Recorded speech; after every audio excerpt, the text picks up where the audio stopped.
Although we cannot control the future, we often worry excessively about it, which stems from our inability to influence it. This lack of control makes us fearful. We may believe we can control the future by constantly thinking about it or even praying to deities. However, in the end, we realize that the future remains unpredictable despite all our efforts. Ancient Stoic philosophers advise us to accept the uncertainty of the future and things beyond our control. What doesn't depend on us should not be the focus of our lives because we cannot shape its course. Trying to control what is beyond our reach is a waste of time and generates fear and anxiety. These passions, as the Stoic philosophers call them, disturb the tranquility of our souls. We don't want to waste our precious time worrying about things that have not yet happened, right? However, many people get stuck in constant worrying, even about trivial matters. Epictetus emphasized that we should direct our efforts toward what is within our reach and let go of what we cannot control. Let's devote our energy to things we can change and leave what's beyond our capability. Even things we consider worthy of our attention should not cause worry. If we focus only on our actions, thoughts, opinions, and goals, external factors will not bother us. As a result, we won't worry or fear things that have not yet occurred. They will come and go like rain or waves. And no matter what happens, we can still maintain inner peace. It sounds simple and reasonable, but most people admit that achieving the ideal of a peaceful mind advocated by Stoicism is very difficult, if not nearly impossible. However, don't worry. Even a little progress, reducing worry a bit, is a worthwhile step. So, how can we stop worrying about things beyond our control, especially when they seem to occupy all our thoughts? Fortunately, Stoic works have provided us with valuable methods to reduce anxiety in an uncontrollable world. 1. Carefulness. We can consider worry as a form of self-indulgence. Worriers often immerse themselves in countless thoughts about the future, creating stories they imagine. Similar to watching a TV show or playing a favorite video game, we entertain ourselves with these fantasies, allowing them to dominate our minds. However, according to the politician and philosopher Seneca the Younger, this is not a worthy way of life. He argues that sometimes our minds create distorted representations from sensory perceptions, making reality worse than it truly is. He states, "The mind at times creates mistaken images of evil, although no signs indicate the presence of evil. It makes certain words ambiguous and renders them worse through its own construction. Or it imagines a serious, personal hatred worse than reality, ignoring the actual degree of the enemy's anger, focusing instead on how angry they could be if they were angry. Initially, these imaginations may seem useful, as we believe they help predict the future. However, when they occupy our minds with speculations and imaginations, we may cause unnecessary suffering to ourselves and others. Panic can spread. Therefore, if we propagate destruction and unhappiness, others may imitate. For example, you are walking down the street and see an unfamiliar man walking towards you. You don't know who he is, don't know his intentions. In your head, because of this man's image, bizarre ideas begin to emerge. Could he be a criminal? Could he be carrying a weapon and intending to attack? You start to worry that he might threaten your safety, even though there is no evidence to support these thoughts. With trembling hands and trembling feet, along with a stream of flowing sweat, we start telling those around us that our lives are over. People started to panic, but after a while, despite looking very scary, these men just passed by us. Some even welcome us. And so, the important thing is, nothing terrible happened. Usually, our imaginations about the future do not become reality and only exist in our minds. However, many people still spend hours creating and being attracted to these imaginations. However, as Seneca said, life will become unworthy if we allow our fear to overwhelm all limits. In such moments, let caution and criticism lead you with determination, even when the dangers seem very clear. Therefore, Seneca gives us advice to strengthen patience in the face of changes. Be careful. He emphasizes that even if there are clear signs of potential danger, we should maintain caution in our thinking about it. This shows autonomy, control of how we perceive and respond to our thoughts, and this must be practiced in reality, too, not a cowardly detective. In his discourses, Epictetus tells a story of a timid detective sent to Rome who returned with horror in his heart. He reported that Rome was terrifying. Death, exile, and poverty were all dreadful, and dangers lurked everywhere.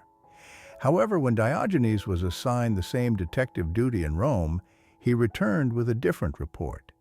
He did not deny what the previous detective had seen: death, exile, and poverty. Instead of being fearful of these, he said, "Death is not an evil, because it does not involve disgrace. Sleeping on the bare ground is the softest couch. There is no enemy nearby. Everything is full of peace." When asked why he believed there were no enemies nearby, he replied, "I have never been struck by a single bullet, nor have I been hurt in any way. I have never had to run away from anyone, have I? It's not the situation, but how we perceive it that can cause harm." Both the cowardly detective and Diogenes faced the same situation, but their reactions were different. The detective believed the situation to be genuinely terrifying, whereas Diogenes felt peaceful. The significant difference between the two lies in how they assessed and perceived what they experienced. If you believe what you observe is frightening, then worrying about the possibility of it happening is understandable. Because the detective was so frightened by what he saw in Rome, he mistakenly believed enemies were approaching. However, Diogenes saw nothing to fear or find dreadful. Thus, for him, there was no reason to worry. Of course, according to Stoic philosophy, Diogenes had a more accurate view of the situation in Rome. There were no actual threats from enemies. Death, exile, and poverty are not dreadful because they do not contradict virtue. They are called indifferent. Indifferent is neither good nor bad and does not alter a happy life. For example, death is just an indifferent aversion, which means that while it goes against the human body, especially when it comes, its significance and presence do not affect our happiness while it is still alive. Death is a natural part of life and is happening when it needs to happen. Therefore, the antidote here is to look at everything clearly and assess whether they are really worrying or not. 3. Not a beggar. According to the ancient Stoic philosophy, Zeus, the king of gods, determines our fate, and no amount of thought or worry can change this. Fortunately, however, this does not mean we have no choices at all. Zeus bestowed upon humanity a special gift, the ability to choose. While we cannot directly confront his power, we can still decide how to face what he brings, no matter how harsh it may be. Everything that Zeus does, wills, and decides lies beyond our control. And sometimes he may change his mind as unpredictably as the weather. Placing hope in something from Zeus can lead to disappointment. However, if we resist what he commands, surely we will encounter difficulties. Therefore, when we invest too much concern in what may or may not happen, we are placing our happiness in the constraints of fate. This makes us desire something more, and we are more likely to worry about it. What if my husband is unfaithful? If I lose my job, what then? However, no matter how much we worry or pray, it cannot change the ultimate outcome of fate. Why do we spend so much time worrying about things we cannot control? Why not direct our concern towards things we can do? I quote, "Either the gods have power or they do not. If they do not, why pray?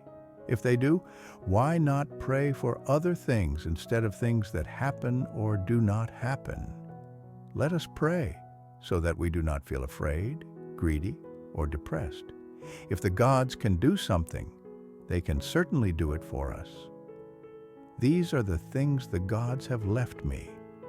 Why should we focus on things we can control, rather than letting everything fall into the hands of fate without doing anything?" According to Marcus Aurelius, we can be freer when doing what we want, rather than being controlled like slaves or people dependent on luck. And what makes you think the gods do not care about what we will encounter? In conclusion, this passage from Marcus Aurelius shows us two approaches to the future: focusing on what we can control or praying to the gods for help, but not to be a beggar. 4. Satisfaction with fate. When we worry, it implies that we rely on standards we set to evaluate whether the future will meet our expectations or not. We fear that the future will not fulfill the plans we have set. For example, we might worry about losing a job because we expect our future to maintain our current employment. We tend to worry because we desire fame in the future, and it makes us afraid that it won't happen. We are not satisfied if the future does not meet our expectations. Conversely, we're also not happy if the future brings things we do not desire. In both cases, we let external factors determine our emotions. In summary, humanity often links its mood to external conditions.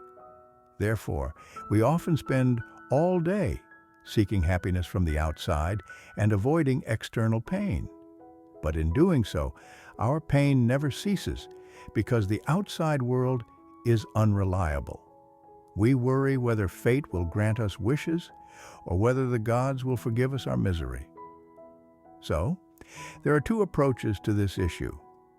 The first approach is to try to control fate to achieve exactly what we desire, so as not to worry about not achieving it. However, as the Stoics have observed, this is often not possible. The second approach is to desire precisely what will happen.